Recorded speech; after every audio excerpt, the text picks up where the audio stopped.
Bonjour. Lorsque David s'est avancé vers le géant Goliath, il avait dans sa panière de berger 5 cailloux lisses. C'est avec eux qu'il va l'atteindre mortellement à la tête. Ces cailloux, il les a cherchés avec soin dans les environs. Beaucoup de détails que la Bible prend la peine de nous signaler. Il a donné le pain de la panière à ses grands frères. Elle est donc vide et peut servir à autre chose. Les cailloux sont lisses et au nombre de 5. Or, il n'en a utilisé que 1. D'ailleurs, son adversaire ne lui aurait certainement pas laissé le temps de les utiliser. Il en reste donc 4 dans la panière de David. 4, comme le tétragramme, le nom dont le géant se moque. Les 5 cailloux représentent certainement et surtout les 5 niveaux de son âme. Mais pour comprendre, il faut écouter les cours donnés par le Rav Dinovitch sur les Gilgulim. Je réfléchissais à ce gamin avec son bon sens, son inconscience, son culot et sa fougue, son sens aigu de la justice. Je le voyais avec ses vêtements et ses outils de berger, mu par la rage de la jeunesse, courir vers l'ennemi.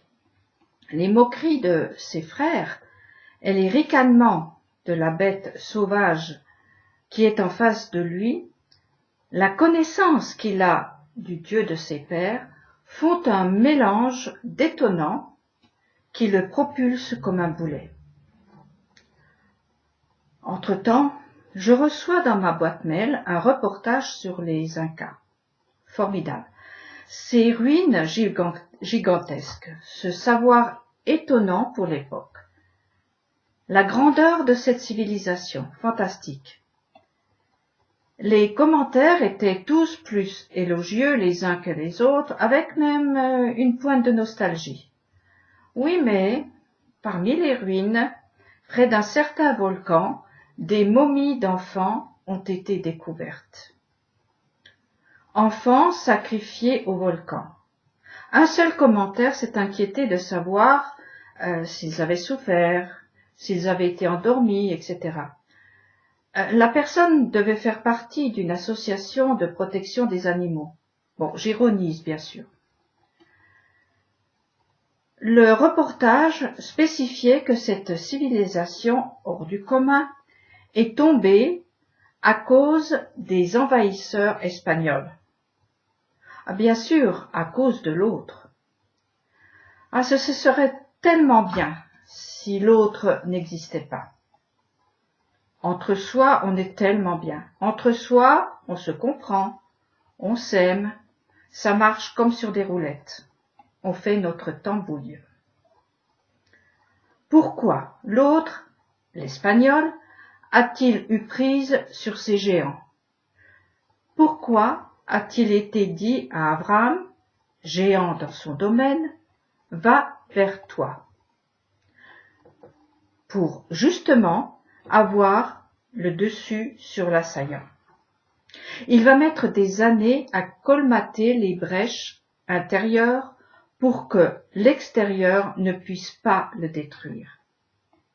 C'est justement autour du sacrifice de l'enfant que tout s'est joué pour lui et que la civilisation issue d'Abraham donnera naissance à des fils de la trempe de David, de qui la royauté ne s'éloignera jamais.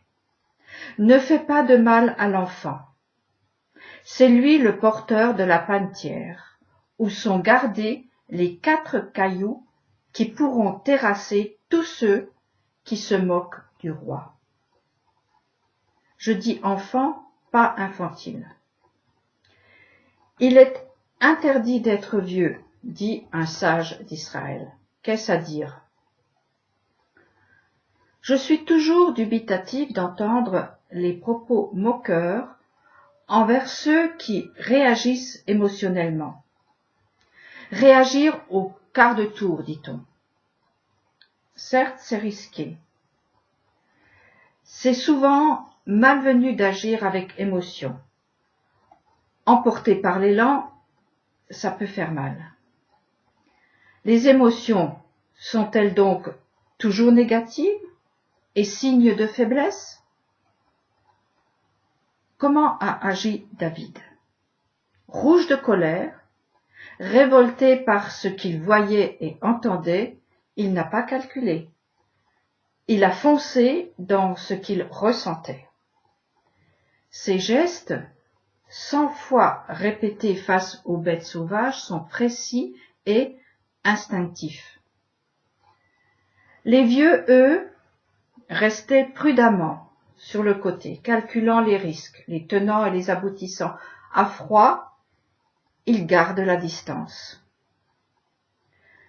Les Incas sacrifiaient des enfants pour calmer la colère du volcan, une forme de géant ou de bête sauvage.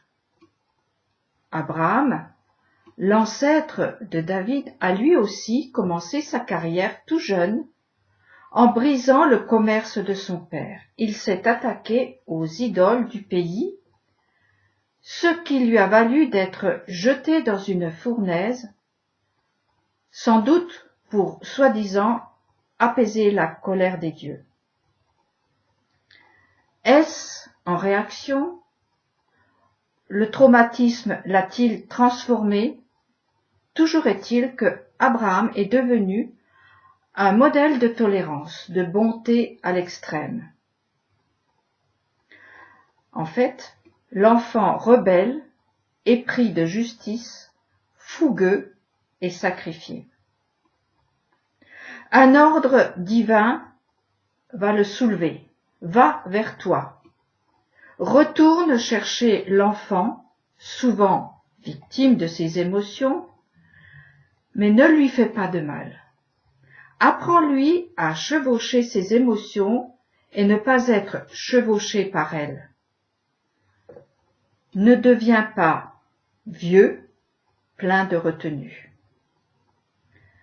L'émotion de l'enfant est semblable à l'instinct de survie, indispensable.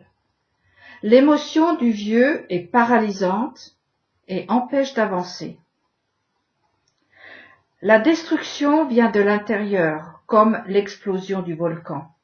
Ce n'est pas en sacrifiant l'enfant qu'il se calmera, au contraire.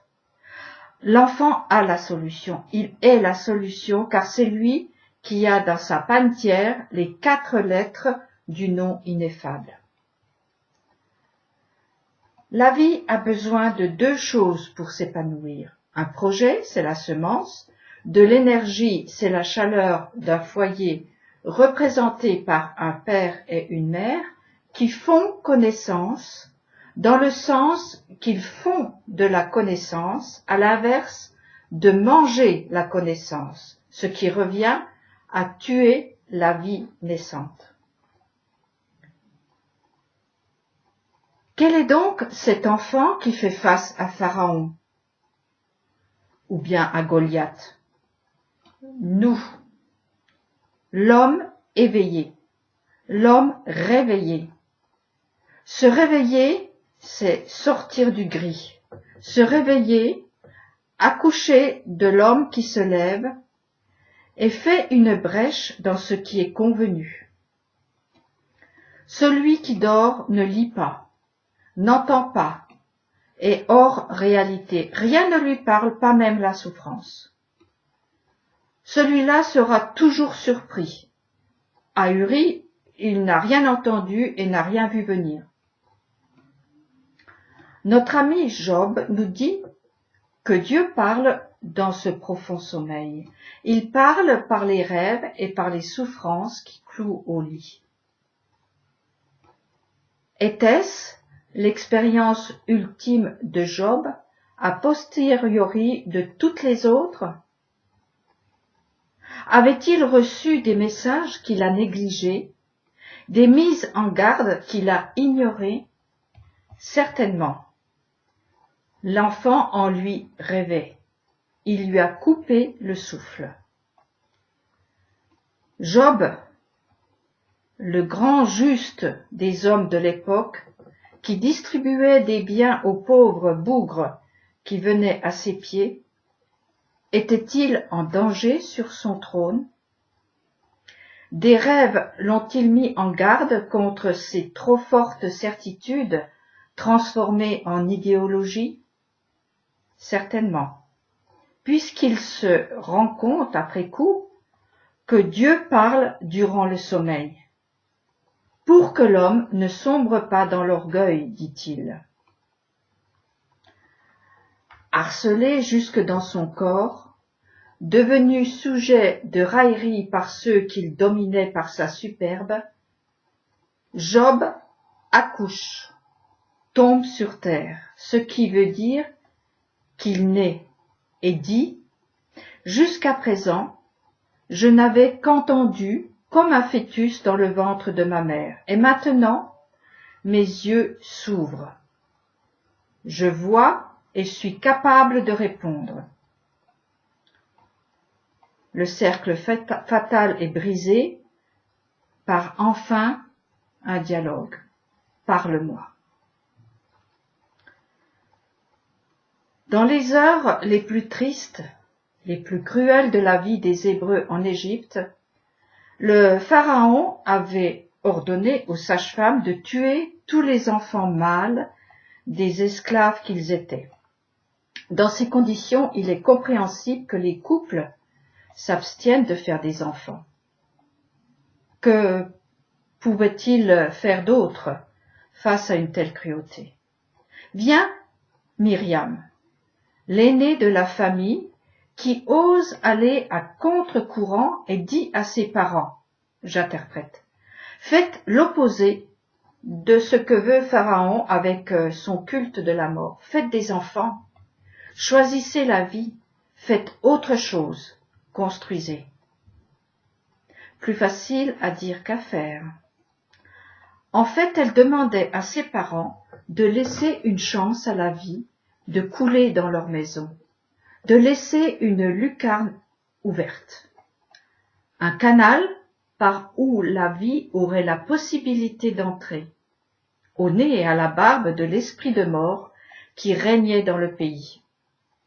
Juste un canal, un fil fragile, ténu, qui est le cri de ceux qui refusent la mainmise sur la vie, sur leur vie. Ce fil me rappelle le fil rouge que l'aubergiste et prostituée Rahab a mis à sa fenêtre.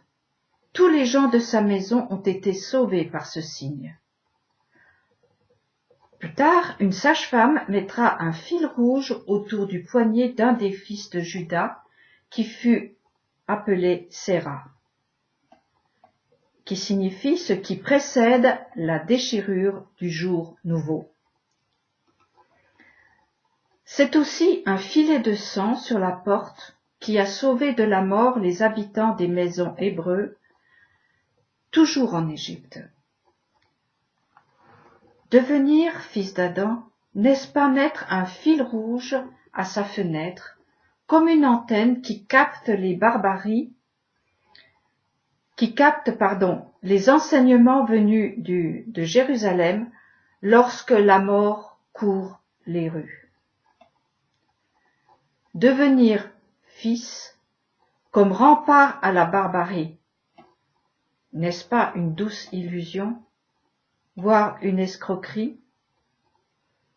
Myriam et ses parents, qu'est-ce qui leur a pris d'entrer dans cette pensée?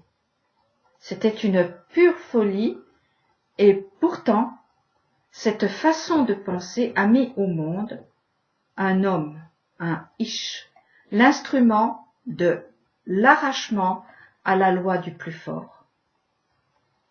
Un enfant, un fils, un jeune David, dont la seule arme contre Goliath est un nom. Qui peut croire en cela? Et pourtant, ce n'est pas n'importe quel fils, c'est celui de l'homme qui répond au serpent. Je préfère la vie et je ne mangerai pas les fruits de cet arbre. Je renonce à être comme Dieu. Il y a des choses que je ne connaîtrai jamais, je renonce. Je veux devenir homme. J'écoute les paroles sorties de la bouche de Dieu et non les vomissements de la tienne. Je ne suis pas en train de travailler pour le planning familial. Vous avez compris qu'il s'agit de trouver en soi l'enthousiasme, l'espérance, la joie de l'enfant que nous avons tous été, qui est la semence de l'avenir. Retrouver les mécanismes de l'espoir. Quand je serai grand, je serai un bâtisseur. Ma décrépitude reverdit au contact de l'huile. Le juste fleurit comme un palmier, comme le cèdre du Liban. Il est élancé, planté dans la maison de l'Éternel. Ils sont florissants dans les parvis de notre Dieu. Jusque dans la haute vieillesse, ils donnent des fruits, ils sont pleins de sève et de verdeur. Ceci, c'est la voix de David l'impétueux qui nous le dit. Qui est juste? Ma réponse, celui qui marche humblement avec le Dieu d'Abraham, d'Isaac et de Jacob.